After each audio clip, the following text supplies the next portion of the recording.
গ্রাম বাংলার ঐতিহ্য চিতই পিঠা। চিতই পিঠা মূলত শীতকালে বেশি তৈরি করা হয়।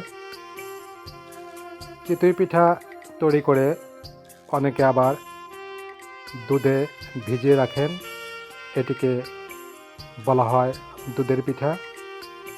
গ্রামের মানুষগুলো তাদের আত্মীয় স্বজন প্রত্যেককে শীতকালীন সময়ে দাওয়াত করে নিয়ে এসে এই দুধের পিঠা উৎসব পালন করে।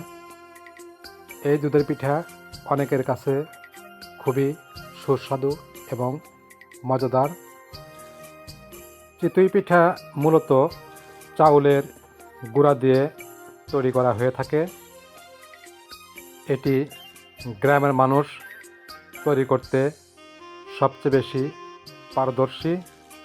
শীতকালীন সময়ে সবাই বেশি বেশি এই পিঠা খাবেন।